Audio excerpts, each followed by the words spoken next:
ஓம் நமோ நாராயணாய. நாம் இன்றைக்கி இந்த பதிவில் பெரியாழ்வார் திருமொழி 4ஆம் பத்து 3ஆம் திருமொழி உருப்பினி நங்கை. அதாவது இந்த பாசுரங்களில் பெரியாழ்வார் என்ன சொல்கிறாரு அப்படின்னா, திருமாலிரும் சோலை, நம்மளுடைய அழகர் கோவில் இருக்கு இல்லைங்களா, அந்த அழகர் கோயில் இருக்கக்கூடிய அந்த சோலைகள் எவ்வளோ அழகாக காட்சி தருது அப்படிங்கிறத மிக பிரமாதமாக இந்த பாடல் மூலமாக சொல்கிறாருங்க. முந்தைய பாடல்கள் பெருமாள் எப்படி இருக்கிறாருன்னு சொன்னார். ஆனால் இந்த 10 பாடல்களில் அந்த மலை எவ்வளோ அழகான எழில்மிகு சோலையாக இருக்குது அப்படிங்கிறத மிக அழகாக இந்த பாசுரங்களில் சொல்கிறாருங்க. அதாவது இந்த மலையில் இருக்கக்கூடிய கொன்றை மரங்கள் பொன் மோதிரங்கள் போன்ற பூ நரம்புகளையும் பொற்காசு போன்ற பூ இதழ்களையும் வாரிக்கொண்டு விருப்பத்தோடு பிறருக்கு கொடுப்பவை போன்று இருக்கப்பட்ட திருமாலிரும் சோலை அப்படின்னு சொல்லி ஒவ்வொரு பாசுரத்துலேயும் அந்த சோலையை பற்றி மிக அழகாக சொல்கிறாருங்க. நாம் இங்கே பார்க்க போகிறது 349வது பாசுரத்திலிருந்து 359வது பாசுரம் வரைக்கும் நம்ம பார்ப்போம். 349வது பாசுரம். உருப்பினி நங்கை தன்னை மீட்பான் தொடர்ந்து ஓடி சென்ற உருப்பனை ஒட்டி கொண்டிட்டு உரைத்திட்ட உரைப்பன் மலை பொறுப்பிடை கொன்றை நின்று மூறி ஆளியும் காசும் கொண்டு விருப்பொடு பொன்வழங்கும் வியன் மாலிரும் சோலையதே. பாசுரம் 350.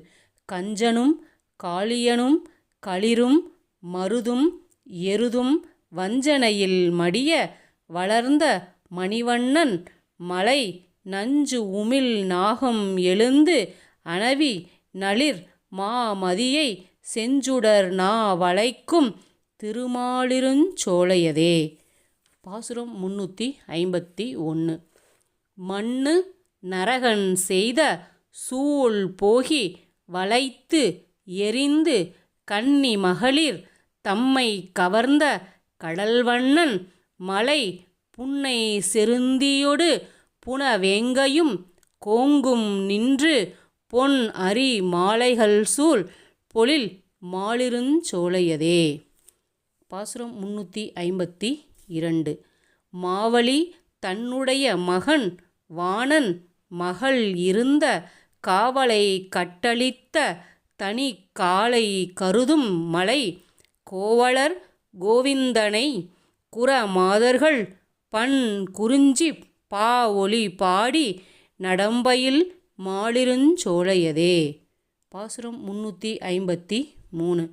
பலபல நாளம் சொல்லி பழித்த சிசுபாலன் தன்னை அலை வளைமை தவிர்த்த அழகன் அலங்காரன் மலை குளமலை கோலமலை குளிர் மாமலை கொற்றமலை நிலமலை நீண்டமலை திருமாலிருஞ் சோலையதே.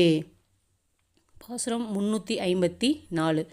பாண்டவர் தம்முடை பாஞ்சாலி மருக்கம் எல்லாம் ஆண்டு அங்கு நூற்றுவர்தம் பெண்டீர்மேல் வைத்த அப்பன் மலை பாண்தகு வண்டினங்கள் பண்கள் பாடி மது பருகத் தோண்டல் உடைய மலை தொல்லை மாலிருஞ் சோலையதே. பாசுரம் 355. கணங்குளையால் பொருட்டா கணை பாரித்து அரக்கர்தங்கள் இனம் கழு ஏற்றுவித்த எழில் தோல் எம் ராமன் மலை கணம் கொளிதல் அருவி சூழ்ந்து அகழ்ஞாலமெல்லாம் இனம் குழுவாடும் மலை எழில் மாலிருஞ் சோலையதே. பாசுரம் 356. எரிசிதறும் சரத்தால் இலங்கையினை தன்னுடைய வரிசிலை வாயில் பெய்து வாய்க்கோட்டம் தவிர்த்து உகந்த அரையன் அமரும் மலை அமரொடு கோணும் சென்று திரி சுடர் சூழும் மலை திருமாலிருஞ் சோலையதே.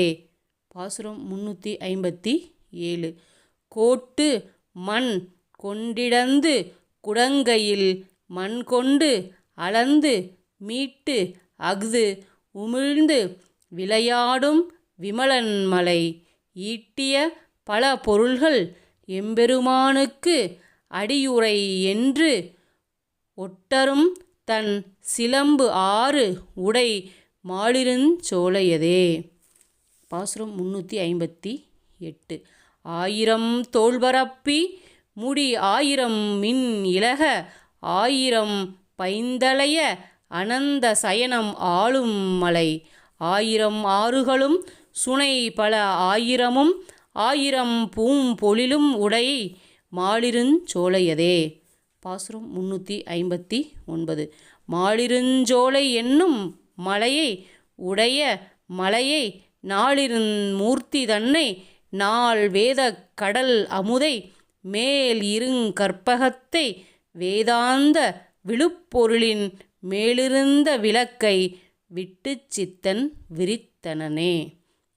இந்த கடைசி பாசுரத்தில் பெரியாழ்வார் என்ன பலன் சொல்கிறாங்க அப்படின்னா, திருமாலிருஞ்சோலை என்று சொல்லப்படும் திருமலையை எப்போதும் வாழுமிடமாக உடைய மலை போன்றவனும் பெருமை பெற்ற வாசுதேவ சக்ருஷ்ண பிரம்யுக்ன அனிருத்தன் என்னும் 4 வடிவங்களை உடையவனும் ரிக் யசூர் சாம அதர்வன என்னும் 4 வேதங்களாகிற கடலின் அமுதம் போன்றவனும் கற்பகமரம் போன்றவனும் வேதத்தின் முடிவாகிய உபநிடதங்களின் கூறப்படுகின்ற சிறந்த பொருள்களும் மேற்பட்டிருந்து தனக்குத்தானே விளங்குபவனுமான பெருமாளை பெரியாழ்வார் விரிவாக அருளிச் செய்தவை இவை 10 பாசுரங்கள் ஆகும் அப்படின்னு சொல்லி சொல்கிறாருங்க. இந்த பாசுரங்கள் மிக அழகாக திருமாலிருஞ்சோலையை பற்றி பாடப்பட்ட பாசுரங்கள். இதில் என்ன சிறப்பு அப்படின்னா, பெரியாழ்வார் இங்கே கடைசி காலத்தில் அவருடைய கடைசி காலத்தில் நம்ம திருமாலிருஞ்சோலையில் தான் இருந்திருக்கிறாரு. அவருடைய திரு அரசு இருக்கு இல்லைங்களா, திருவரசு அப்படின்னா நம்ம இப்போ தமிழில் என்ன சொல்லுவோம்ல, அந்த சமாதின்னு சொல்லுவோம் இல்லைங்களா, அந்த திருவரசு பெரியாழ்வாருக்கு திருமாலிருஞ்சோலை கோயிலில் தான் இருக்குங்க. அதனால் நீங்கள் எப்போ கோவிலுக்கு போனாலும் திருமாலிருஞ்சோலையில் பெருமாளை பார்த்துட்டு பழமுதிர்ச்சோலை மேலே போகிறவங்க போயிட்டு வந்துட்டு அந்த சிலம்பாறு இருக்கு இல்லைங்களா, அங்கே போயிட்டு அந்த ராக்காச்சி அம்மன் கோவில் இருக்குங்க மேலே அங்கெல்லாம் பார்த்துட்டு சாமி கும்பிட்டுட்டு வந்துட்டு பார்த்தீங்க அப்படின்னா நம்மளுடைய பெரியாழ்வாருடைய திருவரசையும் பார்த்து அவருடைய தரிசனத்தை பெறுங்க.